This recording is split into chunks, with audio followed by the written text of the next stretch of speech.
There's many things that I love about Nick Denoyer. I think he was a creative genius, but he created this children's show called Unicorn Tales, and you can watch it on YouTube, and it's amazing. Like you kind of get a sense of the scope of this man's genius. It's a children's show, but it's so expansive and so like imaginative and just brilliant, I think. ¿Cuál es el plus de interpretar a Nick Denoyer y qué te dejó Bienvenidos al Chippendale? I love the sort of idea of inhabiting that, you know, and like he's so fiercely protective of his creative vision, and I've met people like that. I know, and I have that inside me. I'm not Nick Denoyer, but I relate to that, and I was really excited to play that.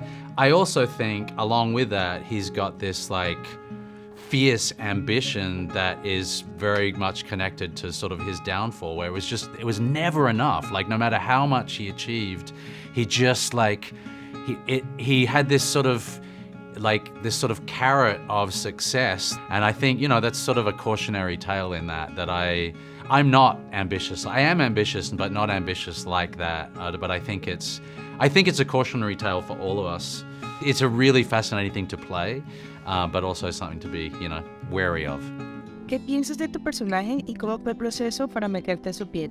It's fascinating having, you know, our show is inspired by the real people and inspired by the story, so we had some license to play.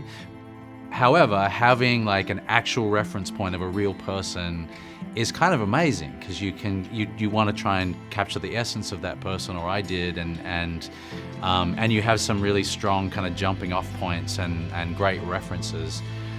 So I definitely, you know, paid attention to that and watched all the footage I could of Nick and gathered as much information I could about the real person. But then we also had a great team of writers who were, as well as me, interested in digging into the sort of private face of Nick Denoyer, which we don't really know much about. There's not that much information about that.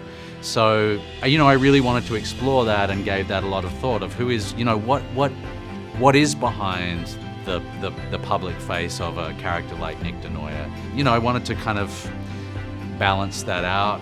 We also, you know, just in terms of the physicality, we had a great costume designer and amazing, because it's, you know, 70s and 80s, and like the look is very sort of much a part of that world, and so that was also really helpful to have these incredible period clothes and an amazing team that like sort of constructed the look of Nick Denoyer.